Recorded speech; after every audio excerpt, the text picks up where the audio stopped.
ബഹുമാനപ്പെട്ട ഗതാഗത മന്ത്രിയുടെ ശ്രദ്ധയിലേക്കാണ് ഈ വീഡിയോ. റോഡ് അപകടങ്ങൾ കുറയ്ക്കാനായി ഒരുപാട് പുതിയ നിയമങ്ങൾ മന്ത്രി നിലവിൽ കൊണ്ടുവന്നിട്ടുണ്ട്. ഗതാഗത മന്ത്രിയുടെ പത്തനാപുരം മണ്ഡലത്തിലെ കുന്നിക്കോട് തത്തമംഗലം റോഡാണ്. ഈ റോഡിൽ ഗതാഗത മന്ത്രിക്ക് പരിഹരിക്കാൻ പറ്റാത്തൊരു പ്രശ്നം 5 വർഷമായി നിലവിലുണ്ട്. സ്കൂൾ ബസ് അടക്കം നൂറുകണക്കിന് വാഹനങ്ങൾ ചീറിപ്പായുന്ന ഈ റോഡിലെ ഇലക്ട്രിക് പോസ്റ്റുകളെല്ലാം റോഡിലാണ്. കേരളത്തിൽ കഴിഞ്ഞ ദിവസങ്ങളിൽ നടന്ന അപകട സ്ഥലങ്ങളെല്ലാം ഗതാഗത മന്ത്രി സ്വന്തമായി വാഹനം ഓടിച്ച് റോഡ് സുരക്ഷാ പരിശോധന നടത്തി.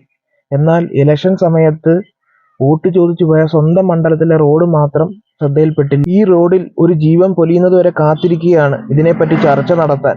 പ്രശ്നവുമായി ബന്ധപ്പെട്ട് പലതവണ വീഡിയോ ചെയ്തിട്ടുണ്ട്, പക്ഷേ പരിഹാരം കണ്ടെത്തിയിട്ടില്ല. ഇലക്ട്രിക് പോസ്റ്റിൽ വാഹനമിടിച്ചാൽ 10,000 രൂപയാണ് KSEBിക്ക് നമ്മൾ പിഴയായിട്ട് അടയ്ക്കേണ്ടതായിട്ടുള്ളത്. അത് സ്പോട്ടിൽ തന്നെ അടയ്ക്കണം, അല്ലെങ്കിൽ നിയമവശങ്ങൾ നമ്മളെ കുരുക്കും. റോഡിന്റെ പണി കഴിഞ്ഞിട്ട് ഇപ്പോൾ ഏകദേശം 5 വർഷത്തോളമായി. ഇതിന്റെ മെയിൻ്റെനൻസ് കാലാവധി ഏകദേശം